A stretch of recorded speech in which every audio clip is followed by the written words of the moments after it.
us streaming live, I'd encourage you to check us out on whatever platform you like to watch. But we're always on YouTube. That's the Marcus C. Williams channel on YouTube.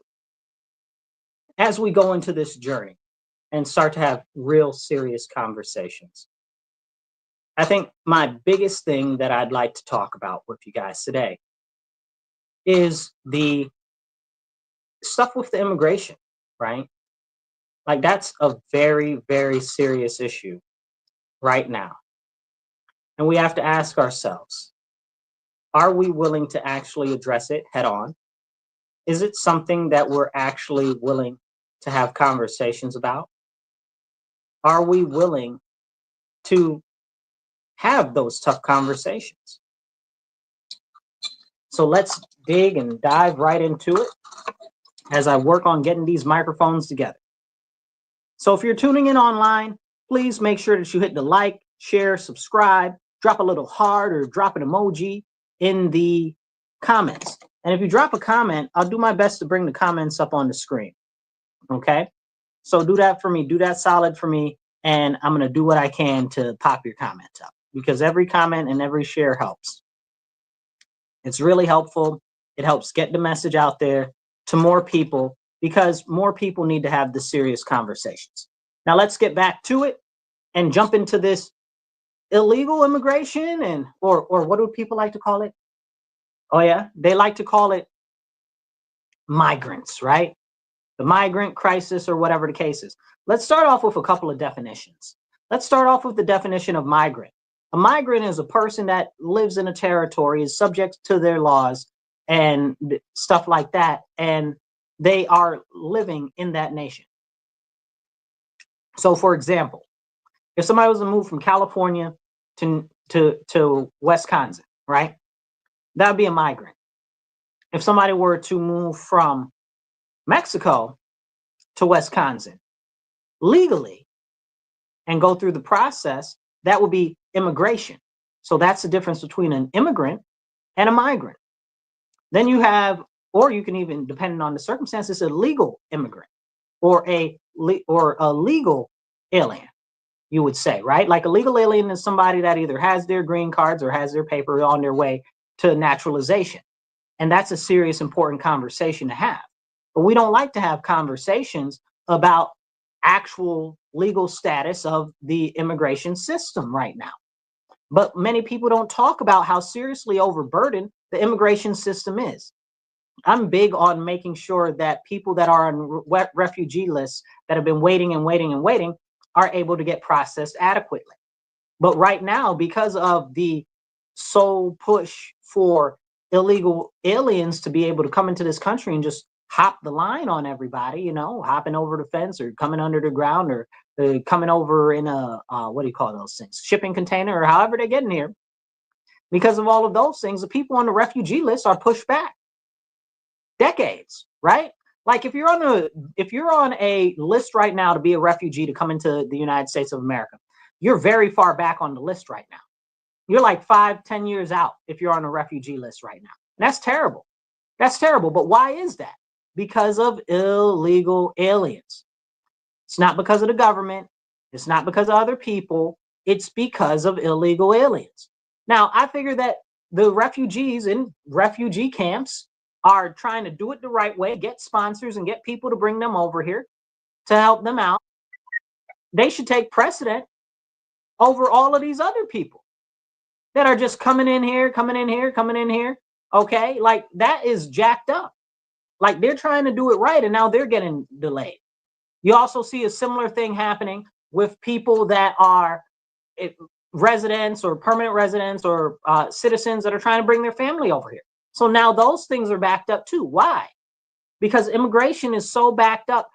Anybody that's been processed in the last couple of years, they're 10 years out for an appointment. Almost all of them. Because at some point, they just got so stacked with people that they couldn't do anything. Hey, Luke, I see you there. Let's see what you got going on, Luke. Luke, I'm glad that you caught us live, man. I'm glad that you caught us live. Please make sure that you share And definitely like and subscribe and share this out to get more people to see it. Share on whatever platform you are. I see you guys watching. Please hit the heart, hit the thumbs up, drop a little comment. I'll do my best to pop your comment up like I just popped Luke's comment up. I love you all. Please make sure that you're sharing this out, because that's how we get more eyes on this show. That's how we get more people to see what's going on. And that's how we get more people to actually have real conversations. So I see you, Melissa. I see you just liked it. Thank you, Melissa. Share this out. All right. So as we continue, we're talking about the immigration issues right now, because that's a big deal. In my city, I live in Rochester, New York, you guys. Rochester is a sanctuary city. Now, whether you love that or hate that, I'm going to tell you what it looks like from my perspective as a business owner and as a Black American. It sucks and it's disgusting, you guys. It's terrible. It's terrible and it's terrifying. We had an illegal alien that they didn't even want to talk about, who was in Irondequoit. This is probably maybe 3-4 months ago, not too terribly long. And he killed this family. It was a family of 4. He killed the mother, the father, and the 2 children. And the children were like 5 and 8. And he slit their throats. Now, this is this illegal alien that had 2 deportations, and already had a criminal record here in the county. So how was he out and able to kill and murder this family in cold blood and then burnt down the house? I don't know, you guys. That doesn't sound like anything positive to me. That sounds like we should be addressing these issues. But because of the sanctuary city status and the sanctuary county status that we have here in Rochester and in Monroe County, people like this, when they get arrested, they get right back out. They're not remanded to custody. They're not sent out to ICE or to, Border Patrol. We got a lot of Border Patrol here because we're within the Border Patrol jurisdiction, where I think it's 250 miles from the border is Border Control. So we're right by the lake, so we're not too far from the border ourselves. And then Niagara Falls is right next door, you know. So they're here all the time, but they don't get remanded to custody if they commit crimes or violent acts. And we're seeing more and more people that are illegal aliens here that are committing very serious crimes, including sex crimes against small children. We've had multiple offenses of that happening, and it doesn't even get published in the media. And then they get out. Why can't we have these serious conversations? And it's frustrating. We saw over the weekend, over the last couple of days, places like the mayor of Chicago out there talking about, oh, well, we're going to make sure we protect all the residents. Residents? What about the citizens? How are you going to protect the residents and not the citizens? It's like, forget the citizens. Now, remember, Chicago is the capital of shootouts in the universe. Like, they just steady shooting out up there in Chicago all the time. You're not protecting the residents from the crime, but you're talking about you're going to protect illegal aliens from being deported. What type of priorities is that? Like, that's jacked up. Like, who's out here caring about the citizens? Somebody's got to care about the citizens. Shouldn't it be the mayor, you know, that is in charge of the city? The people, illegal aliens can't vote for you. So you're not their representative. So you should be representing the people that elected you, not foreigners. Okay. Now let me dive into that real quick. So hit the like, drop a share, and definitely drop a comment. I'll do my best to pop your comment up on the screen. Okay. And Luke, I appreciate you right there. Melissa, I appreciate you. Okay. And definitely share this out. And if you're watching us online and you haven't subscribed yet, please subscribe or follow. And we're going to go back into this and check out the ticker below, because you can see different ways to donate to keep enabling us to get the word out to more people. So as we have this serious conversation, and I know I'm picking on Chicago, but I bring up Chicago because there are a lot of Black Americans in Chicago right now standing up and speaking up. And I appreciate you. If you guys are watching from Chicago, okay, I appreciate all of you that are standing up and speaking up right now. Okay, Mark Carter, P. Red, I appreciate all of you guys so much. Thank you, thank you, thank you for standing up for our citizens and for our people and for Black Americans. I appreciate you very much. Now, on that note about Black Americans, I want to have a serious conversation with you guys real quick. Okay. Everybody that's watching, let's have this conversation. Okay. Now, these people, okay, that say that they're for and support Black Americans or Black Lives Matter and all of these people talking about their allies of the Black community and stuff like that. How come you don't want these people deported? How come you don't want these people out of the country? And you're like, oh, well, Black people should support them too because they're all minorities. Aha, that's racist. Okay, let's be real or let's be clear. Okay, that's racism at the highest caliber right there, for real. This is why I take it really seriously when they try to biopic us like Black, indigenous people of color. Don't lump us all together. Okay, this is what they do when they try to say, oh, well, Africans are Black and Jamaicans are Black. No, they're not. They're Jamaican and they'll tell you real quick they're not Black because Black implies Black American. They're African and they won't even call themselves African. Most of them, they'll be like, I'm Nigerian. I'm from Cameroon.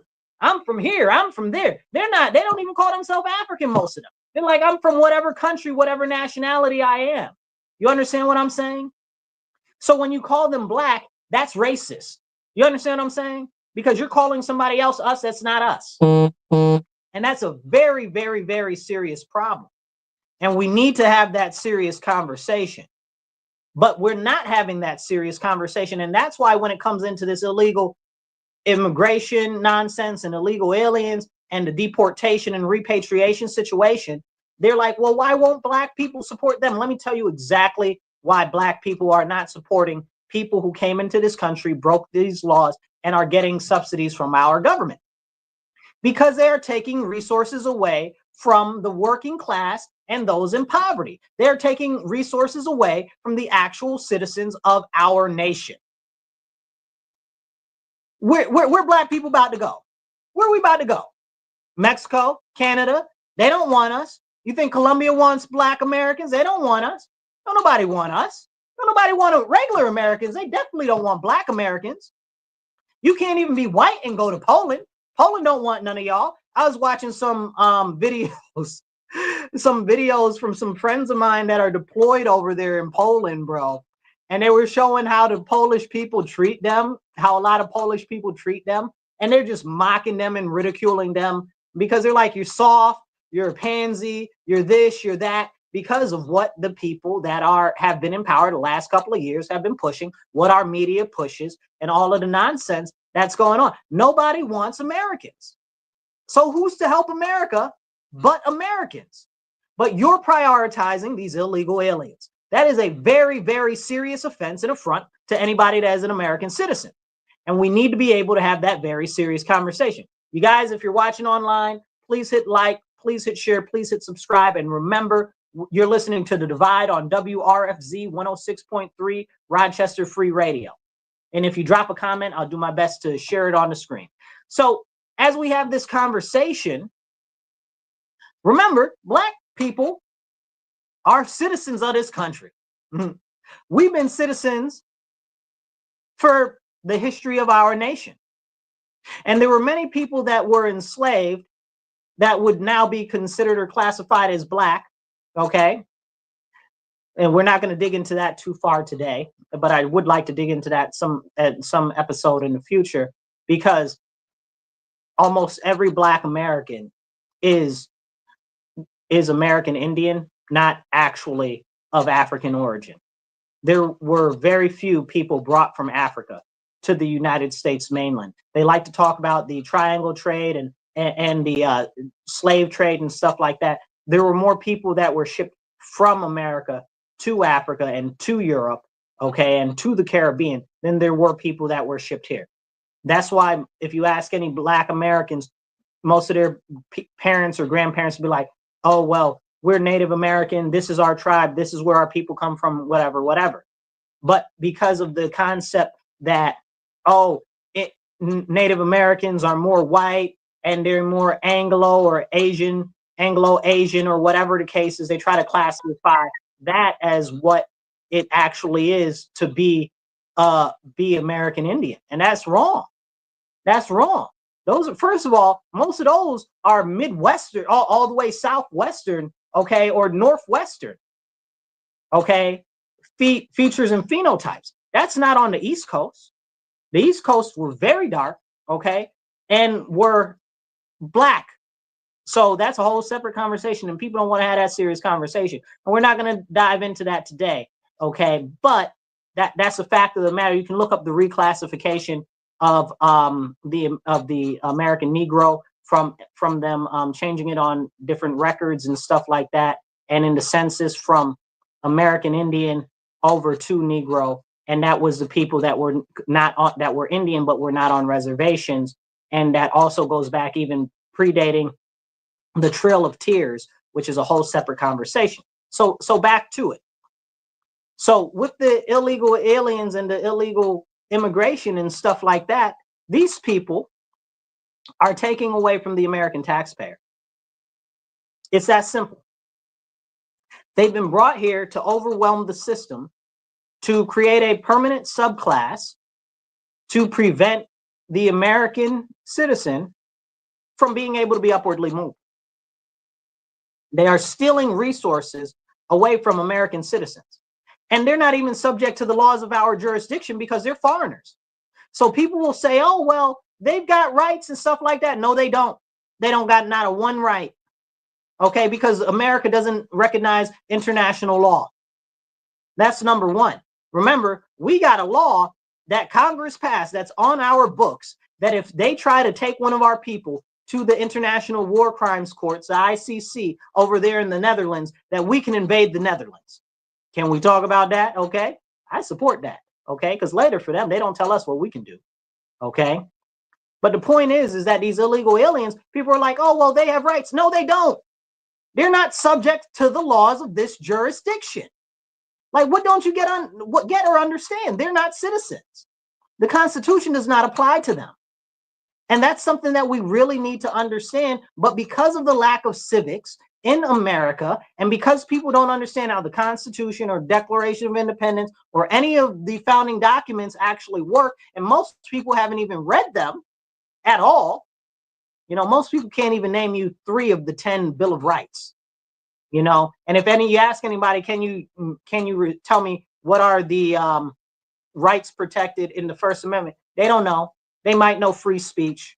That's maybe. They might know free press. Maybe. I doubt that they even think that they're both in the same amendment. And none of them ever say your right to redress your grievances with your government, which is the most important one in the First Amendment. Okay, that's the most important issue. And we've seen that be stripped away from us over the last couple of years, more and more and more. So I'm glad that the president currently is talking about restoring freedom of speech and stuff like that, because it's not just freedom of speech. Freedom of speech, okay, and we're going to take 2 seconds and I'm going to come back to the illegal immigration stuff. But freedom of speech is not really what the First Amendment is about. Now, catch me on this one, because this is important. If you're not listening, listen faster and listen better, okay? So the First Amendment talks like this, okay? And I'm going to paraphrase it, but it says that you have the right to free speech, you have the right to peaceably assemble, and you have the right to free press, and you have the right to redress your grievances with your government. So the question is, then what is the frame set of that whole constitutional amendment, right? And the whole frame set of that amendment is because those were rights that were being taken away and people were being jailed for speaking up against the British Empire.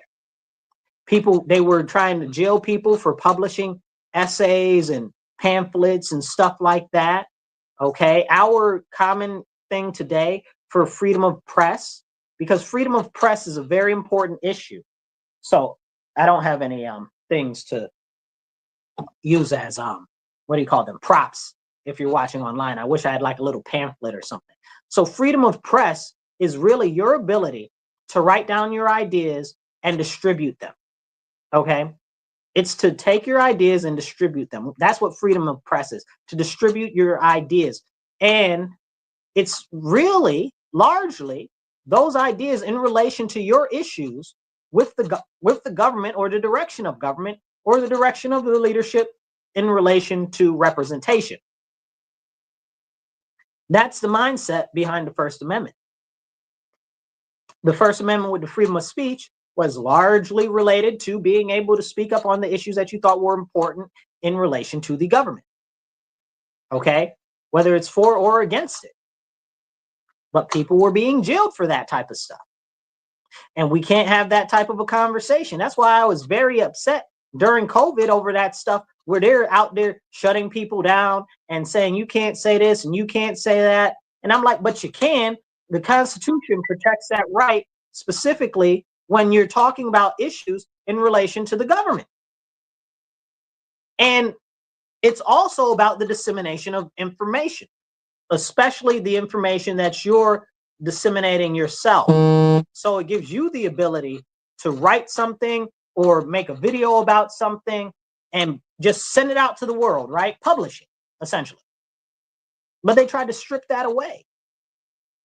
And now the president is like, oh, well, we're going to help you guys and give you a little more leeway with that.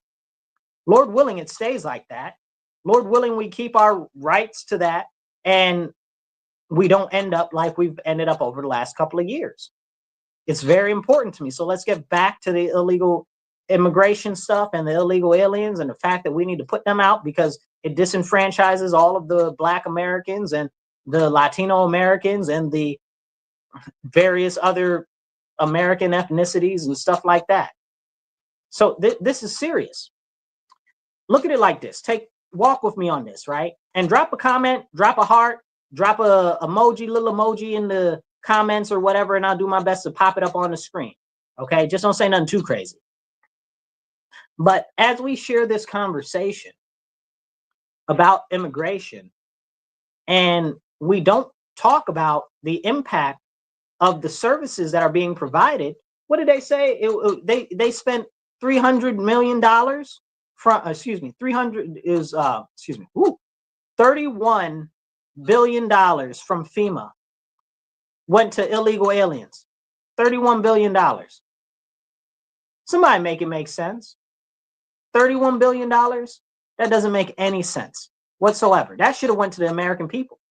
$31 billion, we could have solved most of the hunger issues in America with that money. So, and if you go out and you deal with homeless, I don't know if any of you guys deal with homeless people or whatever the case is, help them out or volunteer or whatever. I haven't seen any homeless foreigners, not one. I see American citizens, Black, white, and others that are largely Black and white, and largely lately white males, which is weird. We don't really get those in my community as being homeless people, but that seems to be growing in number. And I don't know what where that's coming from. And it's kind of concerning because it's not a trend that I've seen before in like my history in life, but it's interesting to see. And whatever it is, we need to think about why that's happening and see where it's coming from, because it needs to be addressed. But anyway, we got all these homeless people, and that's money that should be going to them. I don't know if you guys heard about the stories in parts of Mexico and Arizona where whole hospitals went bankrupt because they were being forced to help all of the illegal aliens. And because the illegal aliens didn't have any insurance and they were continuously helping them and taking care of them, the hospital waits were crazy. The hospitals couldn't make any money, and they all had to shut down. That's serious. That's a serious impediment. Here in my own city, they talk about all the time how social services now doesn't have any money. Well, stop giving the money to illegal aliens. That's a start. Let's start there. And they're like, oh, well, we have to house them and stuff. Like, no, we don't. Send them back. Are you crazy? We don't have to house nobody. We got plenty of our own homeless people. We got plenty of our own people that need assistance.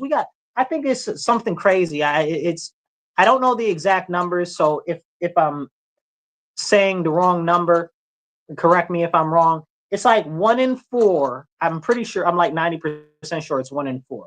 It might be 1 in 6, but I'm pretty sure it's 1 in 4. 1 in 4 students in the Rochester City School District are homeless. How? How is that even possible? I don't even know that makes any sense. You know, like it doesn't make any sense to me. I don't even know what that means. It doesn't make any sense to me. Is that even possible? I don't know. But this is the type of stuff that they publish, and it doesn't make sense to me. Because if that, I don't care if it's 1 in 20 students that are homeless. We need to be taking care of our students that are homeless more than illegal aliens. We're the prioritization of the citizens. This is something very important. Luke says something. Luke dropped a comment. You guys drop a comment. I'll pop your comment up on the screen.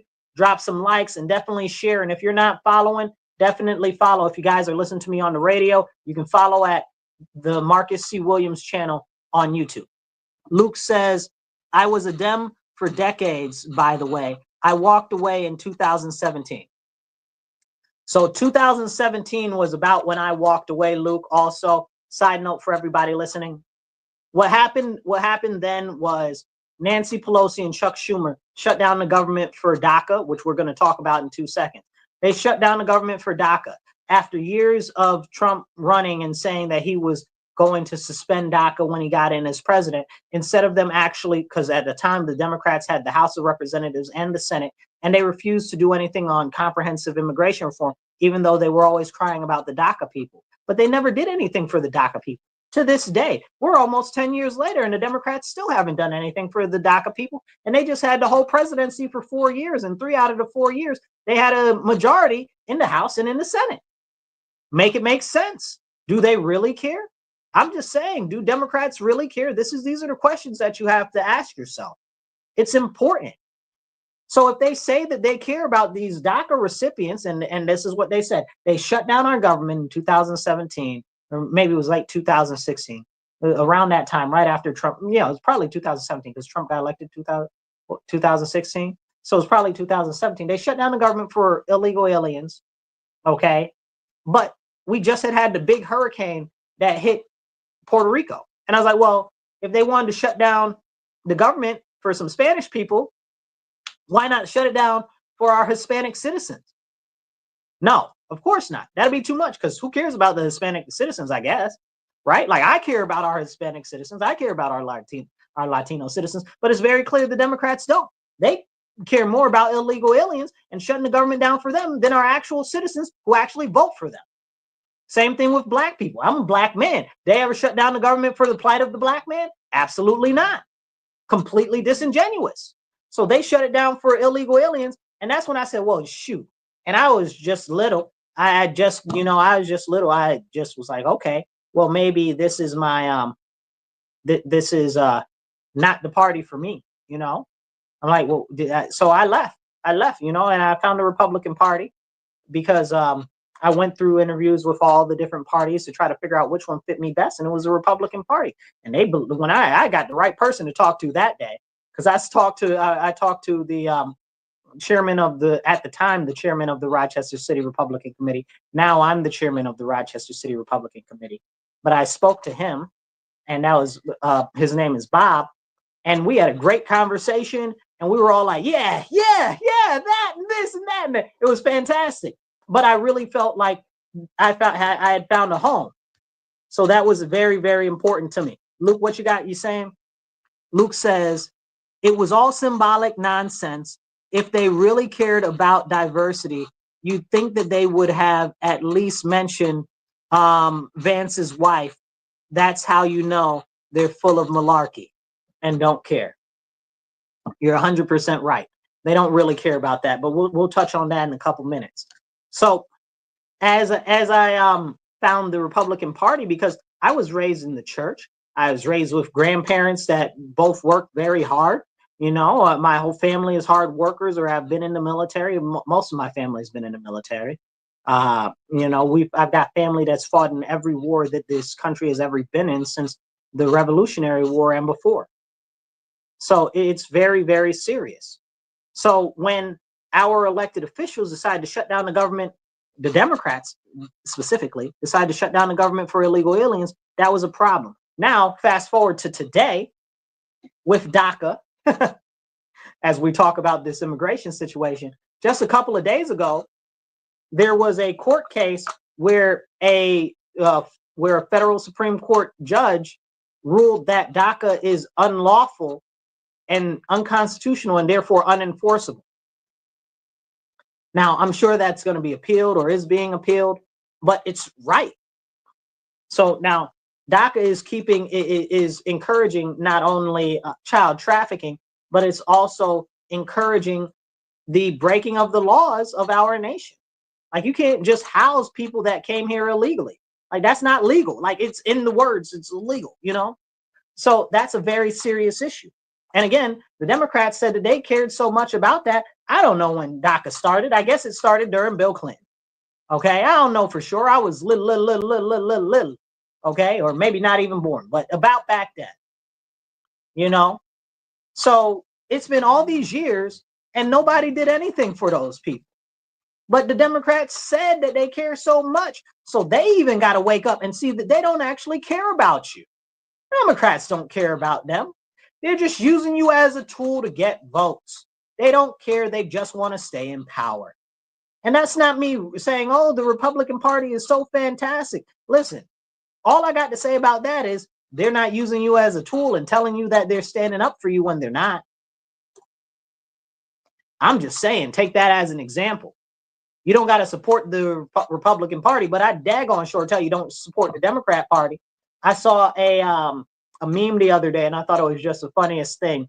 It said, I don't know if Jesus would be a Republican, but the devil sure is a Democrat.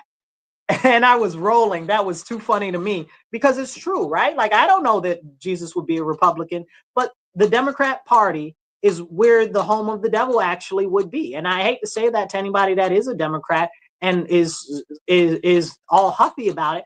But the fact of the matter is look what they stand for. Everything that they tell you that they're about in the Democrat Party, they go back on their word. They never address it. They never fix it. They never do anything, and they keep lording it over you so that they can stay in power, and they will draw it out to the very end until every drop of juice is out of that fruit. They do not care. They're squeezing you for everything that you're worth. And that's where we as Americans need to wake up and demand accountability. Listen, I don't have any real favor on the top of the line for government of either party, okay? Because the fact of the matter is that it's supposed to be a government of the people, by the people, and for the people. And if we look at the top levels of government in both parties, at the end of the day, both of them are all part of one big club, and we ain't in it.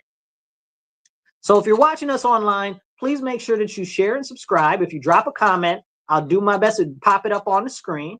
And if you guys would donate maybe 5, 10, 15, 20 bucks, okay, to help us get more airtime, help us go towards getting better equipment so we can do more shows and get this conversation out to more people. And you can do that on Cash App, or if you're following us online, you can check out the link below. There's a feed below that's streaming. You can do $MW Real, the number one, that's $MW Real 1 on Cash App, or you can do PayPal or Venmo, and that's at Marcus C. Williams. Like, just donate 5, 10, 15, 20 bucks or whatever you can to help us get more stuff out for the show, to get more airtime and stuff like that. You can also do givesendgo.com/Marcus C. Williams. Let's go. Let's keep going with this. So as we talk about this important conversation, I want to get back to the DACA situation. So DACA's now been found to be unlawful. There is a temporary stay on it, though. So they're not going to hop into deporting those people that are here on DACA. Now, the question is, how do I feel personally versus what does it look like in law? In law, deport absolutely all of them. Personally, I'm like, maybe there should be some considerations for some sorts of different parts of that, you know? And I don't have a full answer. I'd have to sit down with that. It's just that there are so many other priorities to get rid of illegals before DACA. It's going to be a while before we can even get to that, right? Like, we got all types of criminals. Maybe we go after the criminals that are here on DACA. Maybe we go after that. But I believe Obama put something in place about the criminals. All the criminals have to be deported that are part of DACA, if memory serves. So that's a whole separate conversation. But again, nobody talks about how Obama had the most deportations out of anybody that's ever been a president. But we can't talk about that. Shrug. I don't know. You know, guys, you know what I'm saying? It's weird. Can't have those real conversations, because when you have real conversations, everybody wants to shut down when you have real conversations. Obama deported more people than Trump did in his whole term. You understand what I'm saying? Obama did that. And everybody loved Obama so much, and he deported everybody. He's the one who started the kids in cages stuff. Biden expanded the kids in cages. Can we talk about that? No, because people don't want to have those serious conversations. But we should. If you really and truly care, we should be having those conversations. And I encourage you, hit the heart button, drop a like, drop a comment. I'll share your comment on the screen, even if it's just an emoji or something, as long as you don't say nothing too crazy in the comments, okay? So I see you guys watching. Hit those heart buttons, okay? So as we have this conversation, it's very important that we actually talk about things that have happened. Because people in America, I love my country. Don't get it twisted. Okay, I'm Captain America in this piece. I love my country. Nobody can tell me anything wrong about my country, okay? Doesn't mean that I don't see wrongs that my country has done in the past, okay? But the fact of the matter is that when we're talking about where we're going into the future as a nation, we can only have sovereignty if our citizens are the ones that we prioritize. Because when we start prioritizing people from foreign countries, we're nothing more than a globalist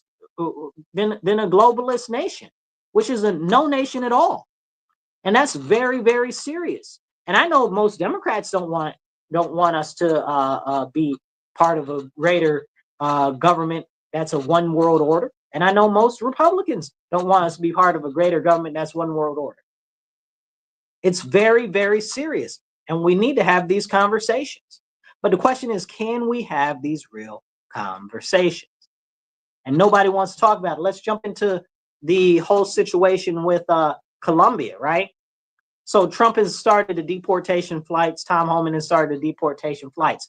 They're focusing on the criminal illegal aliens that have already been previously deported and have criminal records, or have been here and have criminal records here in the U.S. So they're focusing on them for deportation. So Mexico gave us some sass. They're like, oh, well, you can't send people back here that aren't from our country. I guess you let them through there, Mexico. But I mean, I'm saying though, right? I guess we can't send them back there. Mm-hmm. Listen, don't threaten me with a good time. Don't play with me. You know, try me if you want to. But we look at, they said that, but we can deport Mexicans to Mexico. Now, we'll talk about the Mexico situation in a second, but I want to talk about Colombia. Colombia yesterday said, oh, because we tried to, I believe it was 2 flights, 2 different planes we had to drop the people off over there in Colombia.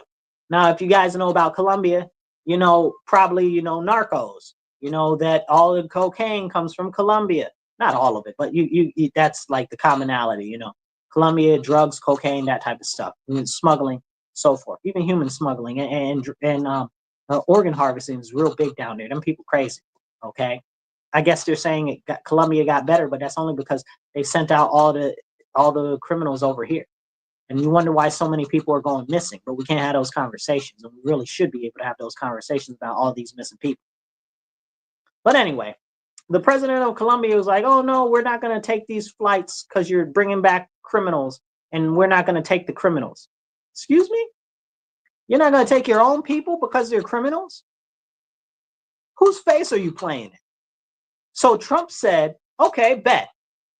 Don't take them if you don't want to, but we're going to put a 25% tariff on you.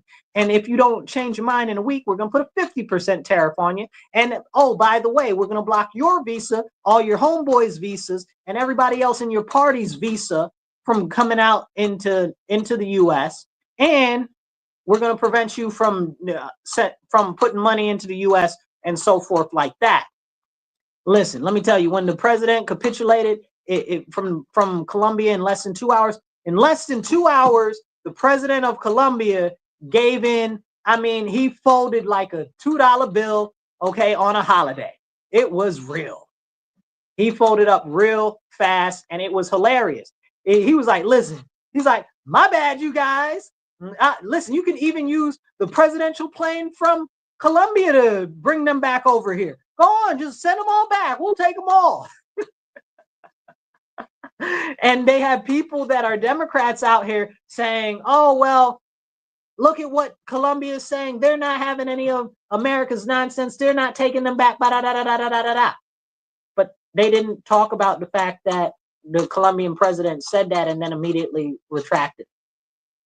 When Trump was like, listen, test me if you want to see what's about to happen. But the Democrat people wouldn't talk about that.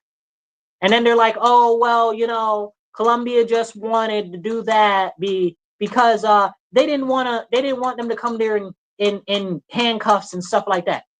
They don't want the criminals to come there in handcuffs. Are you daft? Is your brain working smoothly?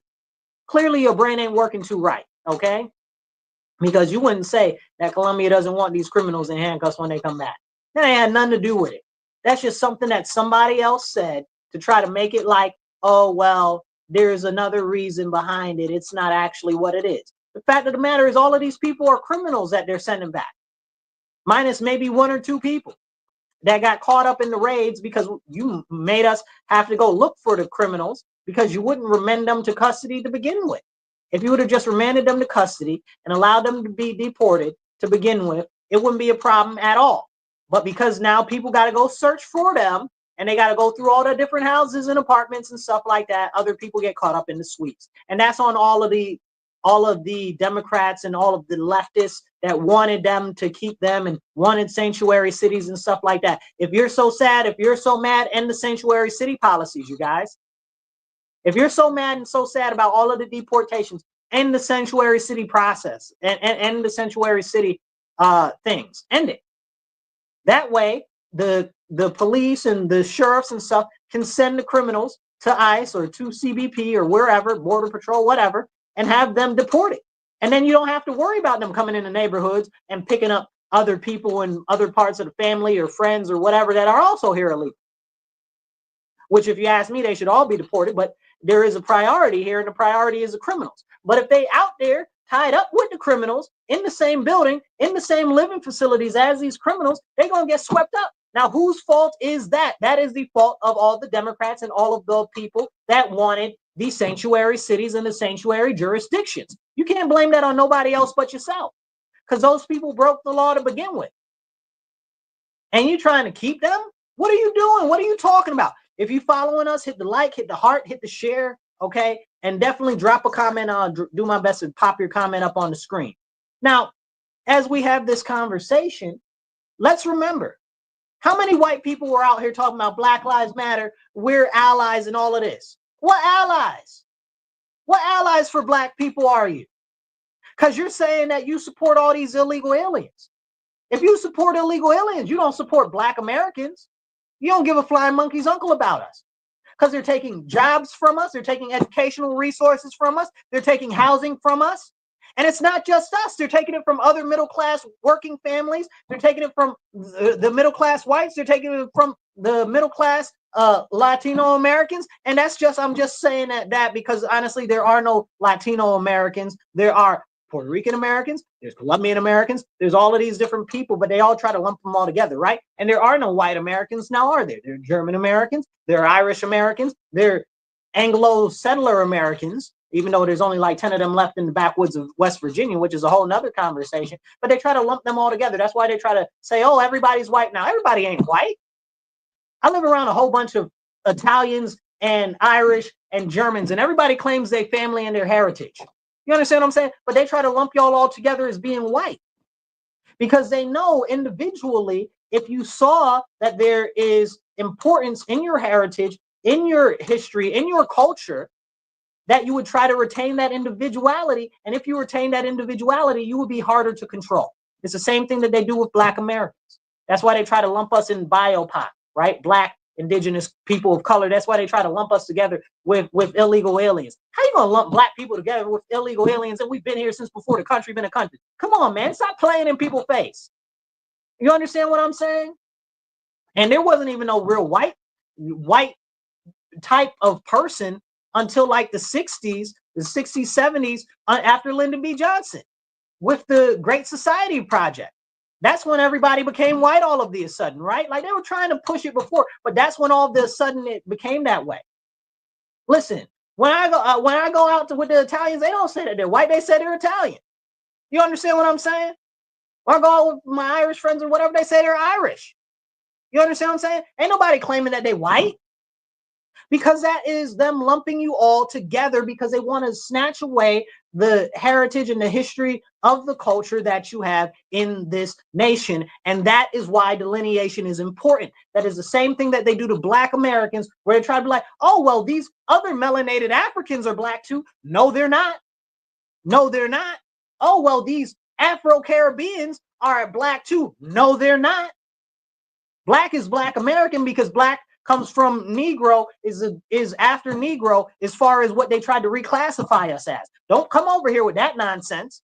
Then what's his name? Al Sharpton, okay, with his nonsense, okay, back to Africa, Pan-African nonsense, trash, garbage nonsense. Can't stand that man. He is an enemy of the Black Americans everywhere, okay?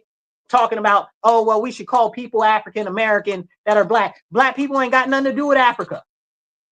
Black people ain't got nothing to do with Africa. I said it, and I say it again. We ain't got nothing to do with no Africa. We're from this nation. We built this nation, okay? And people say, oh, well, you didn't build this nation. Immigrants built this nation. No, they didn't. Black Americans built this nation through slavery, okay? And then during the Great Migration, most of you don't know what the Great Migration is. Please go look up the Great Migration. It's a very important part of American history. Go look it up, okay? So this is important. Let me see. Luke says something. Luke, what you got going on? Luke says he just sent $20. I wish it could be more. You are such an important voice in our community. Thank you.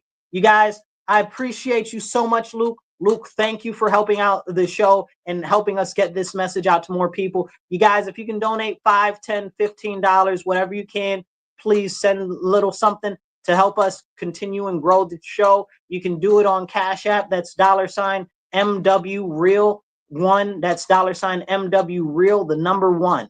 Okay. Or you can do Venmo or PayPal, and that's at Marcus C. Williams.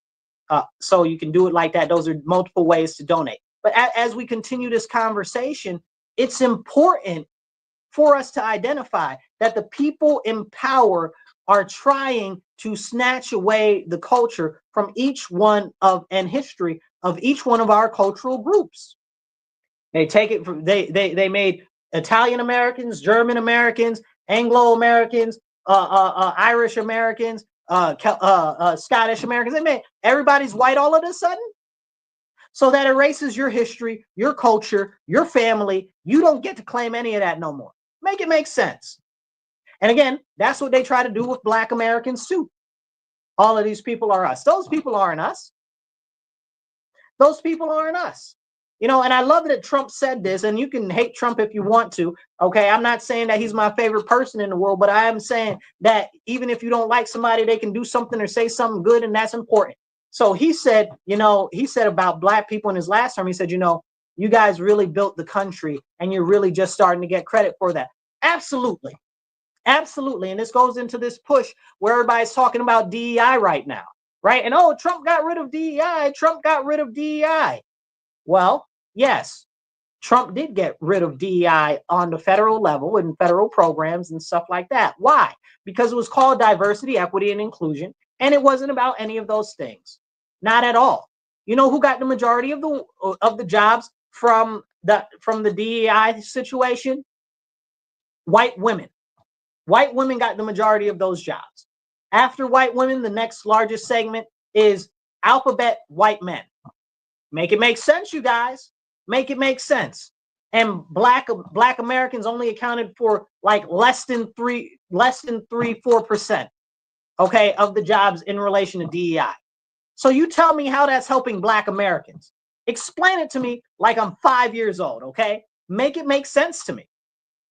See, but this is the myth. This is the narrative that they're pushing to make you think that something is something that it's not. And they always use Black Americans to try to push in all of this nonsense. Guess what? As Black Americans, we're not going for this BS anymore.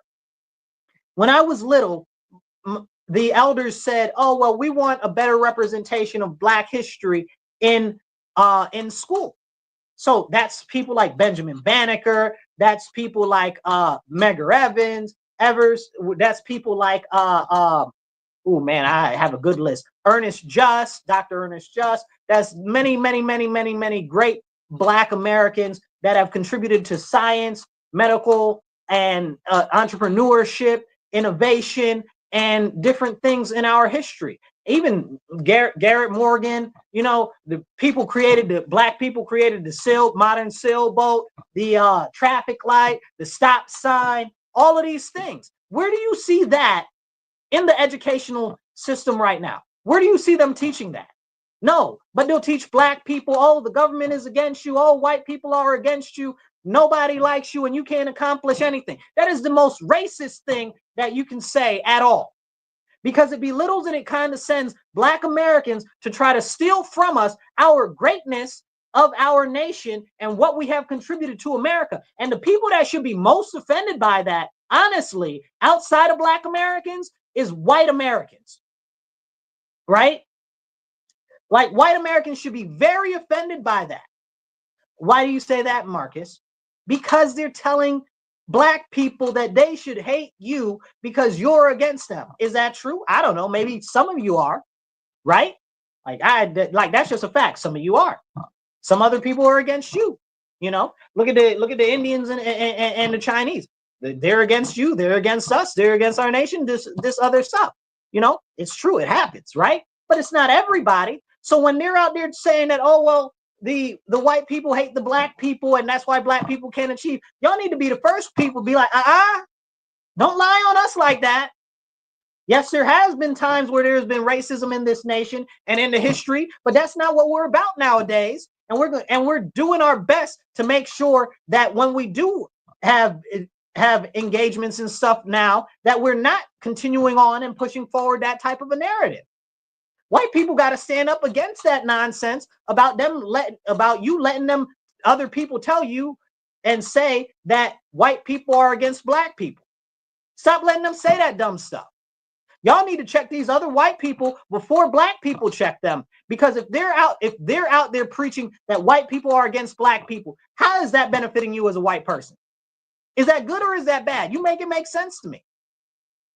All that does is hurt your ability to work with other American citizens that are Black, and it creates animosity, hostility, and division, while at the same time, the people at the top of the government, the corporatists, the government elitists, the ultra wealthy, all of them, they still getting their money.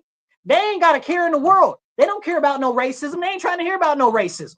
But they got us down here in the middle class and those in poverty trying to fight against each other, because they know that if we turn together and we work together, that we might tip the whole board over, that we might take that teapot and we might pour that teapot out because all the tea is spoiled. Come on now.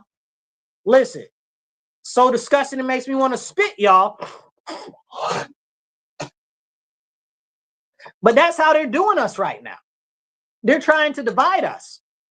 And all of this DEI nonsense, none of it teaches the greatness of the contribution of Black Americans to our nation, which is vast. Okay? And we can't talk about it because they don't want us to talk about it. You know, and then we see our famous Black American people like Frederick Douglass, who was a stalwart Republican. He said, I'm a dyed-in-the-wool Republican and never wanted to be a member of anything else except the Party of Freedom. Talking about the Republican Party. That's what he's talking about. But the Democrats and the left always co-opt Frederick Douglass as their imagery all the time. They do the same thing with Susan B. Anthony. Susan B. Anthony was pro-life. She loved babies. She was not for abortion. But they try to make her like she's all for abortion and she's the queen of leftist nonsense. But that wasn't who she was. But we see the same thing. Do they talk about Benjamin Banneker like that? You understand what I'm saying? Where's his he's just a footnote in history. You know what I'm saying? It's what are we doing? You know, Black people helped design Washington, D.C. and the layout for that. We're going to talk about that? No. They don't want you to talk about that.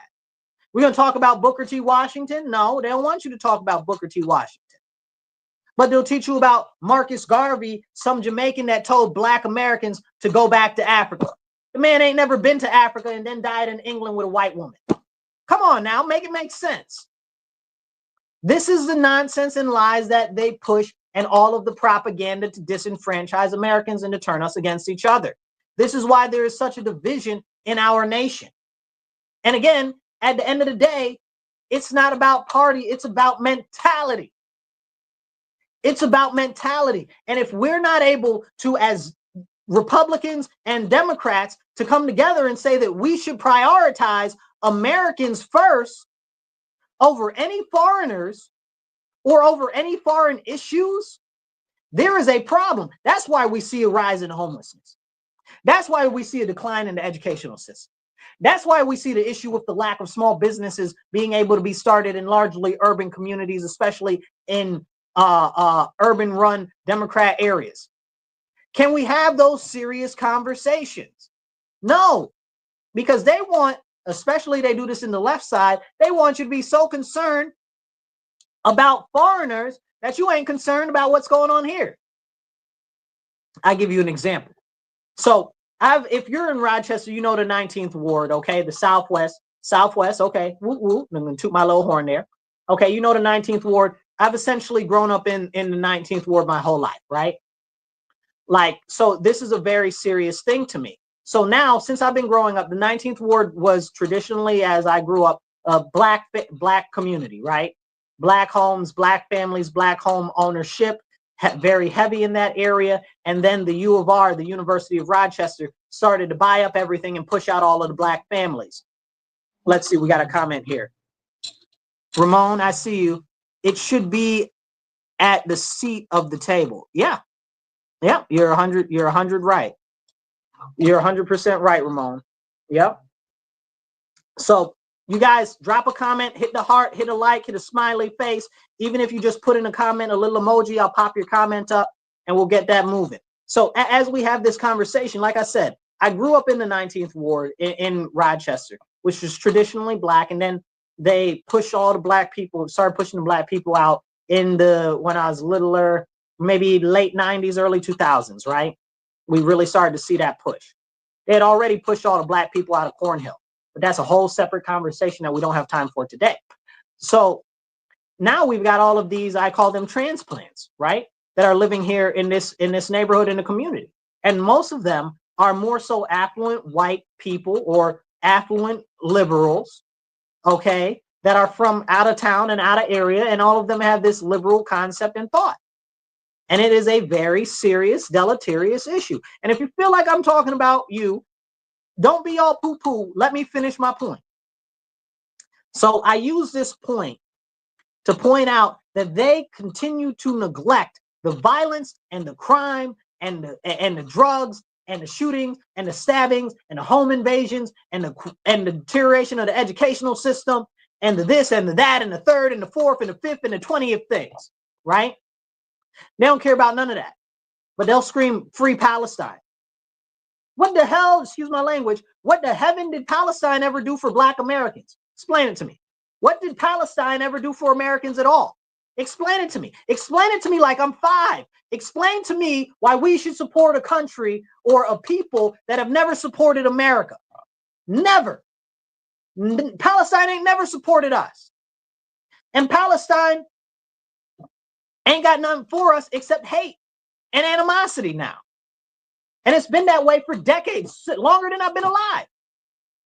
Why is everybody out here screaming about Palestine when we got the poor people and the homeless people and the drug overdoses right here in our own neighborhood, in our own community?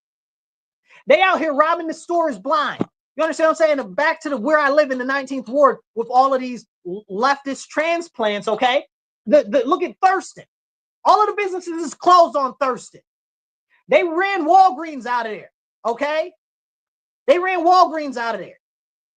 They ran all of the businesses. We got a ton of stores. If you were to come through our city, it's like a small business corridor type of situation in a neighborhood, you know.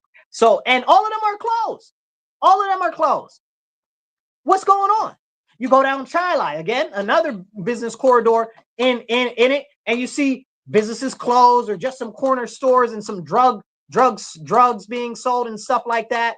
And these leftist liberal transplants that are there are out there telling me free Palestine and that we should care about illegal aliens. I don't gotta care about no illegal aliens when we got crime, violence, and not even talk about wealth disparity and gentrification, socioeconomic gentrification in the community that we're in right now. But that goes to show you what I've started to do is call them lily whites. Okay, these leftist liberals, largely that are white or have this white liberal thought pattern. Okay, and I know that's not what the original lily whites are, but that's who these people are, because they don't want these illegal aliens living with them. They don't want to take in any homeless people. Okay, have they housed any homeless people in their homes? Have you housed any of these migrants coming over here? We got plenty. I can go get you the refugee list from the people I work with right now for refugees looking for people to help them resettle. You want it? Are we being serious right now? How much are you really committed to what you say? And then it's the same people that be like, oh, well, America is stolen land. Okay, cool. I'm Native American. I can go get some of these Iroquois tribe people, whether you believe that they're actually real Native Americans or they're $5 Indians. I can go get some of them. You're going to roll up off your house? You understand what I'm saying? If you're going to say it and you're going to say that you believe that, stand on it. Stand on it. Be about it. Okay? Be about it. I want you to be about what you say that you're about. Okay? That's all that I want. Stand on it. Whenever I say something, I mean it. What do they say? Say it with your chest. If I said it, I meant it. And I'm not going to go back on it. Everything that I've said forever that's ever been online that I put out there, I meant it. I stand by it. Anything I said in high school, I stand by it till today. I'm not going back on nothing that I said, because when I said it, I meant it. Okay? And there's stuff, if you look back at stuff that I've said before that are issues and stuff like that, that should be worked on or are going to be problems in the future. They're all problems now. I put out and I published this too. I sent it to city council. I sent it to the mayor. I sent it to the newspapers. In 2019, I published a thing. It's called the Future Preparedness Plan for Rochester in 2019. And it's got like different items on there. If we had done even 5 or 6 of the items out of there, we'd be in a much better position than we are right now. Because if we're saying something and something is an issue, we need to be providing solutions. That's a big thing. Or we need to be galvanizing behind people that are putting forth actual solutions. Let's see, Roman says something. They can take a stand or they can take a hike. Absolutely. They can take a stand or they can take a hike. And if you care more about another country, let me tell you something right now. If you care so much about Palestine, go over there. If you care so much about Ukraine, go over there. You understand what I'm saying? And to that note, there are some American citizens that have gone over to Ukraine to fight as mercenaries over there. Boom. Hey, I can't be mad at them. They was about their business. They went and did what they said that they was about. Go ahead. But if you care so much about Palestine, go on over there. You care so much about making Mexico better or making Colombia better or making wherever the country is where these illegal aliens is from better, go down there. They need your help. But you don't want to spend your capital. You don't want to put your energy into that in their country. You'd rather expel your energy for stuff here in our country that is deleterious to the advancement of our actual citizens in our nation. Don't even get me started, because it's a very serious issue. Let's see. Luke says something. What you got going on, Luke? Luke says, right on. I live in the 19th Ward too. And every time I drive down Genesee, it makes me sad. It is sad, bro. Listen, I've gone to all of my schools have been in the 19th Ward. Okay, because of the deterioration in the 19th Ward, that's how I ended up in politics, you guys. Because of seeing how the things went backwards in my neighborhood, in my community, I'll give you a long story short on how I got involved in politics. I got involved because I went to my city councilman. I said, hey, bro, I don't like what's going on. I'd like to sit down and have a conversation with you, you know? And I'm wet behind the ears. I don't know nothing about politics, except I'm an American citizen and I have this concept that our government's supposed to represent us. So I went to him. He's like, oh, yeah, well, I'll sit down with a meeting with you next week. And next week never came. So one day I was going to Walgreens, which is now closed because of all the crime. right? Because we can't talk about the crime. We can't address the crime. You know, Walgreens is now closed. But anyway, I went there and there was a guy there collecting signatures to get on the ballot. Okay. And because in New York State, you have to collect signatures for people to get on the ballot. He's like, will you sign my petition? So I asked him like 10 minutes worth of questions about a petition because I'm not putting my name on my signature on anything if I don't know what it's about. So one of the names that was on that petition was my representative for city council, Adam McFadden, who had ended up stealing a whole bunch of money from the poor people, okay, that he was supposed to be working on housing for. He stole like millions of dollars from the poor people. Crazy, insane nonsense. But at that time, we didn't know it. So he was like, well, will you sign my petition? And I thought about it because his name was on there. I was like, absolutely not. You know what? I think I'm going to run for office. And that's what got me involved in politics. And that was about 2017. And that's why I ended up getting involved. So that goes back to the story I was telling earlier. But seeing what happened in my community, like Luke says he lives in the 19th ward and he hates what happened when he goes down Genesee Street. We used to be a bustling, thriving community with massive amounts of small businesses. I had a store on Genesee Street. I also had a store on Chila Avenue. Okay. I had a store on both of those streets. So when you want to talk about business and the issues with small businesses in the neighborhoods, in the community, I can tell you specifically. So I don't want anybody to say nothing, because anybody that's got some lip to say something about me in the neighborhood ain't from the neighborhood. That's it. Point blank. Y'all not from here. Y'all transplants. Okay. Y'all ain't do no businesses. What businesses y'all opened and ran here for years? Okay. In the neighborhood, in the community that I went to all my schools are in. You understand what I'm saying? So anyway, but this is the fight that we have with people that know so much that isn't so, right? And it's disgusting. It's really, really frustrating. So it's disgusting, makes you want to spit. It's ridiculous. So I'd encourage you guys, please, you guys, donate.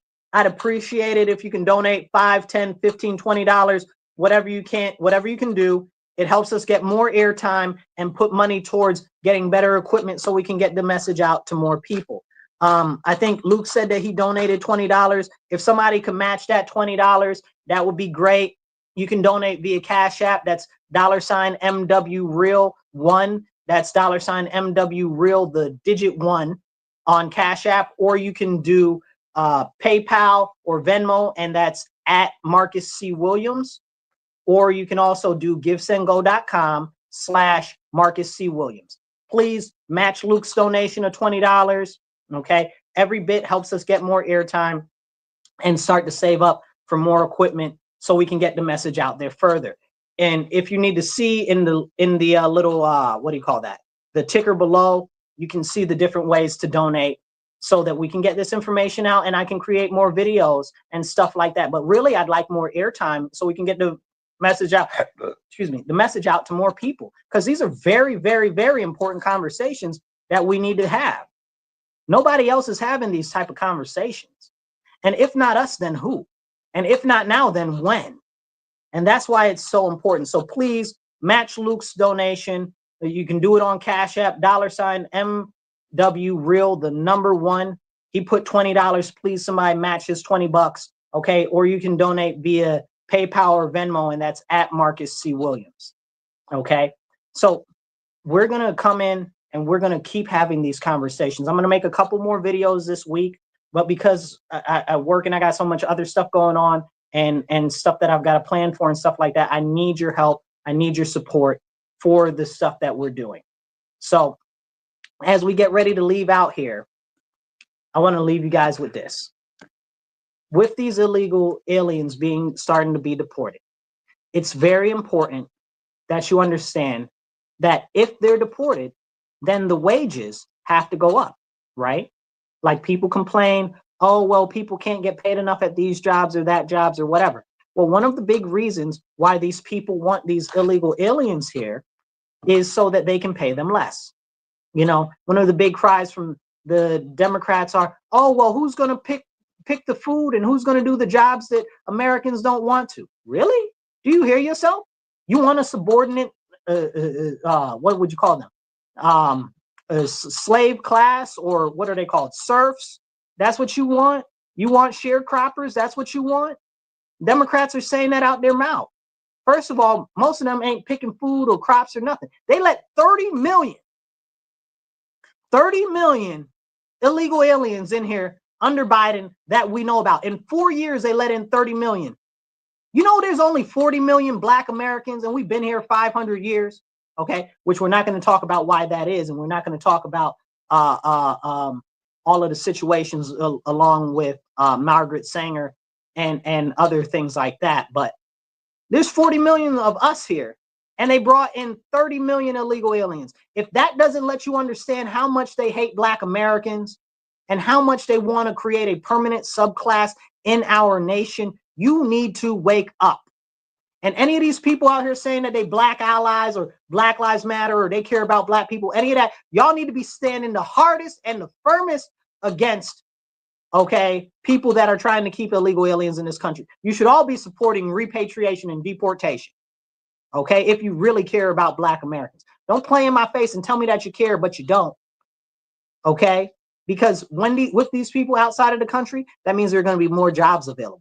Not only is it going to encourage innovation, it's also going to encourage wages to grow up, which is another thing that Democrats talk about all the time. Oh, the wages are too low. Well, the wages will go up if you get rid of illegal aliens because, as you say, the illegal aliens should be paid a fair wage. No, they should get out the country. But they're being paid less because they can be paid less because they're not here legally. So get rid of them, and then they'll have to hire actual Americans to do the jobs. And in order to get more Americans, that means they're going to have to pay a fair wage. Y'all the same people that be complaining about the minimum wage. I'm not trying to hear none of that, okay? This is serious, and this is important. So if you want a better, improved quality of life, if y'all out here talking about, oh, well, all of this, and then you talk about the unions and stuff like that. We support unions and stuff. Do you support unions? Because you sitting up here telling me that you care about illegal aliens. So if you care about illegal aliens, you can't care about unions.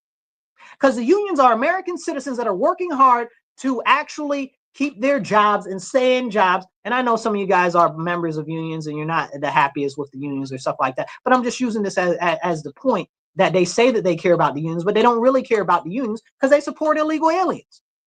If you care about unions, you should be supporting repatriation and deportation. That's a tweet. I think I'm going to tweet that out after the show is over. So this is very, very, very serious. Hit the like, hit the heart, drop a comment. I'll try to drop your comment up on the screen.